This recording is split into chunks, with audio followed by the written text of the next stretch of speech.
वंदे मातरम के आज हम 150वें वर्ष के बाद दोबारा हम लोग इस सदन में याद कर रहे हैं और हमें गर्व है इस बात का कि हम लोग इस समय पर बंकिम चंद्र चट्टोपाध्याय जी को भी याद करें, जिन्होंने इतना शानदार और ऐसा राष्ट्र को गीत देके गए हैं जिस गीत ने लाखों लाख लोगों को जागरूक किया, उनके बीच उत्साह भरा और आज़ादी के उस समय पर जिस समय अंग्रेज़ों के खिलाफ लड़ाई लड़ी जा रही थी, वंदे मातरम हमें ऊर्जा देता था, हमें ताकत देता था, हमें एकजुट कर करके अंग्रेज़ों के खिलाफ लड़ने का एक माध्यम बनाता था। वो वंदे मातरम के गाने पर आज जब 150 वर्ष हो रहे हैं, मुझे बोलने का मौका मिला, इसके लिए मैं आपका बहुत बहुत आभार और धन्यवाद देता हूं। ये वंदे मातरम जिस तरह के हमारे पूर्व में कांग्रेस पार्टी के नेता गौरव गोगोई ने जो बात रखी, उस भावना से जुड़ता हुआ और वंदे मातरम की भावना से जुड़ता हुआ जिस समय कलकत्ता के कांग्रेस के अधिवेशन में रविन्द्रनाथ टैगोर जी ने गाना गाया, गीत गाया, उसके बाद लोकप्रियता इसकी आम लोगों के बीच पहुंच गई। और जब कभी भी लोगों को अंग्रेजों के खिलाफ लड़ना होता था तो यही वंदे मातरम का नारा दे करके लोगों को जोड़ने का काम करते थे। हमारा कोई भी आंदोलन रहा हो, स्वदेशी आंदोलन रहा हो, उसमें भी हम लोग इसी नारे के साथ चले। वंदे मातरम को लेकर के हम लोग इतना देश को एकजुट कर दिए कि अंग्रेज घबराने लगे। और जब अंग्रेज घबराने लगे तो जहां कहीं भी वो देखते थे कि ये नारा लग रहा है, वहां पर देशद्रोही का कानून लगाकर लोगों को जेल भेज देते। ये भी इतिहास है कि जिस समय बंगाल में बच्चों ने गाना गाया, इस गीत को अपने क्लासरूम में गाया, उस समय भी अंग्रेजों ने उनके खिलाफ मुकदमा लगा के उन्हें जेल भेजने का काम किया। ये वंदे मातरम अंग्रेजों ने बैन भी कर दिया। 1905 से लेकर के 1908 तक बैन कर दिया गया और बैन के बाद भी लोग माने नहीं, हमारे क्रांतिकारी लोग माने नहीं और वंदे मातरम को हमेशा उन्होंने अपने दिल और दिमाग में रखा और जनता के बीच में इस आंदोलन को आगे बढ़ाते रहे। सभापति महोदय, जो हमारे सत्ता पक्ष के लोग हैं वो हर चीज को ओन करना चाहते हैं। ये 150वें वर्ष में जब हम वंदे मातरम याद कर रहे हैं, बंकिम चंद्र चट्टोपाध्याय जी को हम याद कर रहे हैं कि उन्होंने इतना महान गीत हमें दिया है।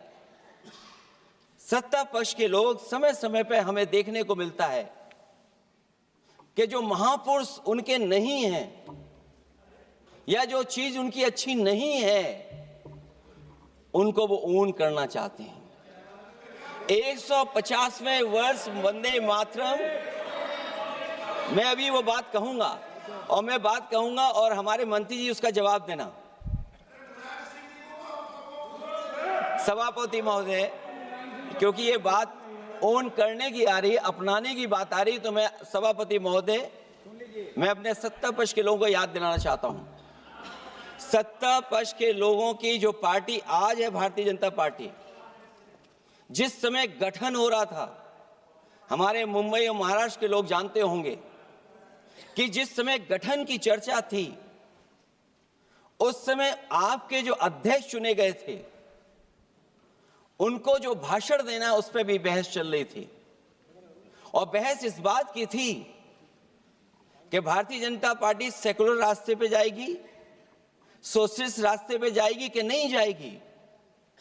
तमाम विरोध के बाद भी उस समय के उनके राष्ट्रीय अध्यक्ष जो चुने गए थे, उन्होंने वही रास्ता अपनाया अपने भाषण में। समाजवादी आंदोलन, समाजवादी विचारधारा और सेकुलर रास्ता अपनाया।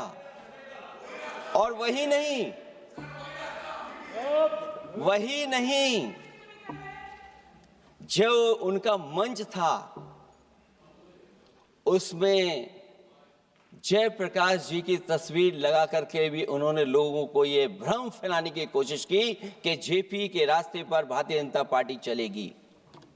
बताएं माननीय मंत्री जी, आप कितने सेकुलर हैं आज, कितने सोशलिस्ट हैं आज?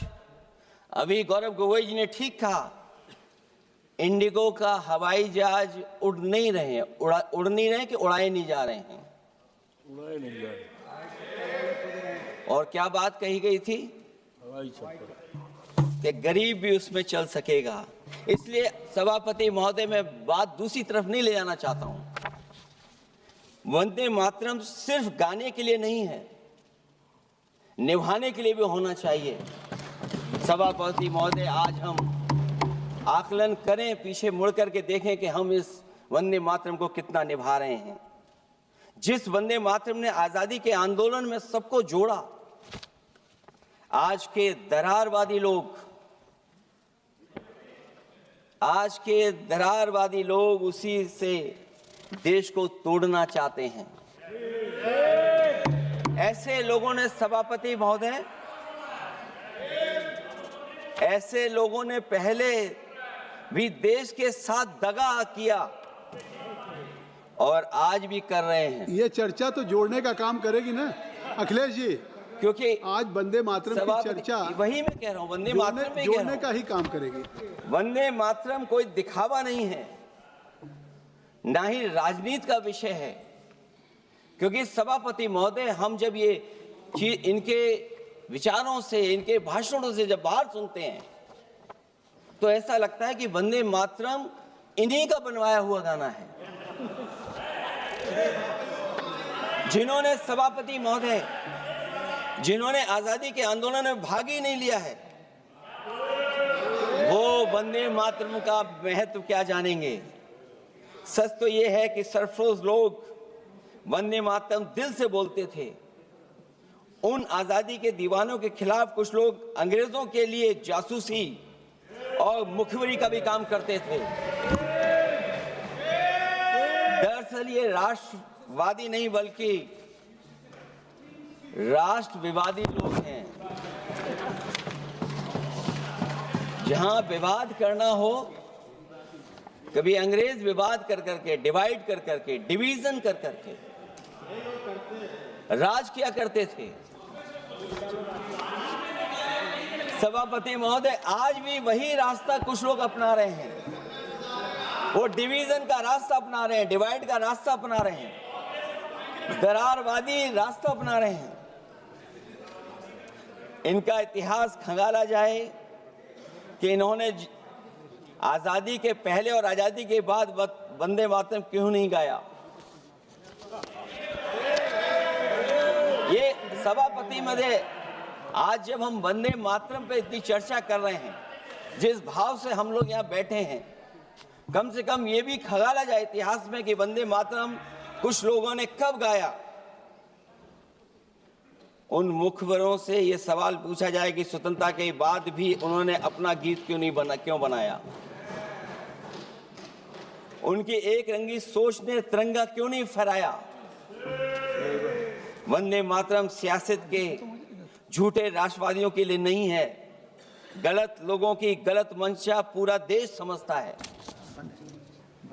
और केवल यही नहीं ओन करते हैं, कभी कभी भारत माता का जो चित्र है, जो पेंटिंग कभी बंगाल के महान लोगों ने बनाई थी,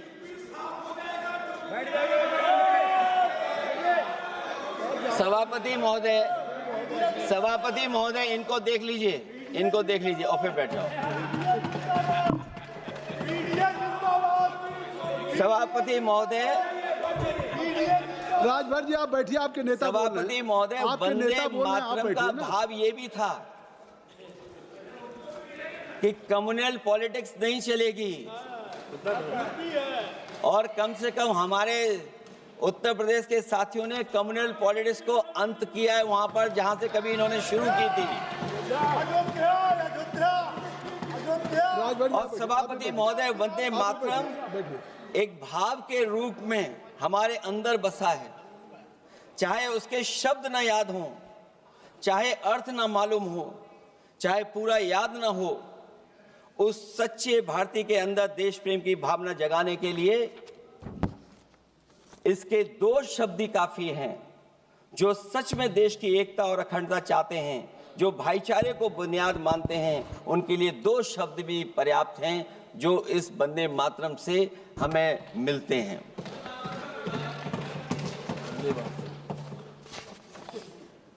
दूसरा किस्सा सुना दूं अध्यक्ष महोदय? सभापति महोदय, इनका इतिहास खंगाल लीजिए, पूरा निकाल लीजिए।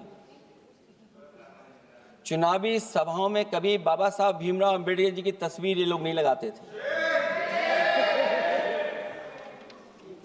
ये बात अगर सही हो तो बता दो। और ये तस्वीर कब लगाना शुरू किए? इनका एक सहयोगी साथी संगठन, जिस समय समाजवादी पार्टी और बहुजन समाज पार्टी ने मिलकर के इन्हें उत्तर प्रदेश में हरा दिया था, उसी दिन के बाद से बाबा साहब भीमराव अंबेडकर की प्रतिमा और तस्वीर लगाने लगे।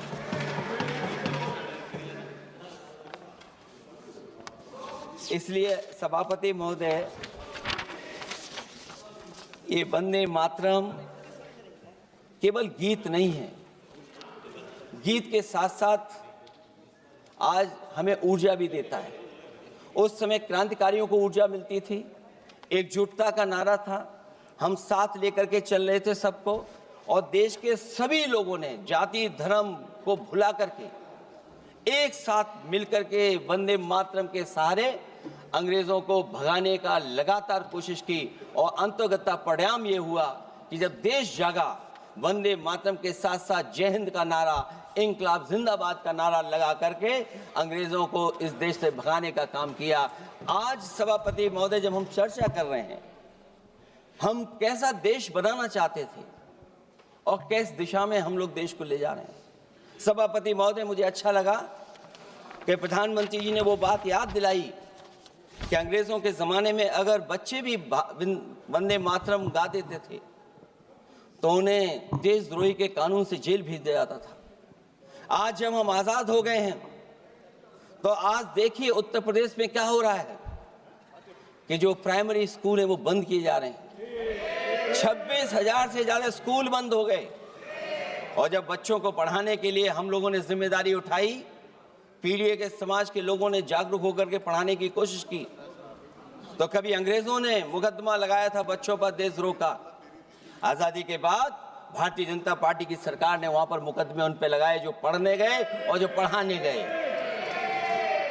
तो इसलिए वंदे मातरम का भाव जो था, उसी भाव से जुड़ करके हम सब मिल करके इस देश को और मजबूत करें। यही हमारी भावना है, यही हमारी सदस्यों की भावना है। जब हम 150वें वर्ष में याद कर रहे हैं तो वहीं हम ये याद करें कि जिस भावना से वंदे मातरम को हम लोगों ने देश के सामने गा गा करके अंग्रेजों को भगा दिया, ये देश कैसे मजबूत हो, एकजुट कैसे हो, बिना भेदभाव के, और संविधान से कैसे चलें, क्योंकि ये संविधान से ही मिला हुआ हमें गीत है। इसलिए इस गीत के माध्यम से हम किसी पर टिप्पणी और किसी पर थोपने की कोशिश न करें और न किसी पे दबाव बनाने की कोशिश करें। आपका सभापति जी का बहुत बहुत धन्यवाद।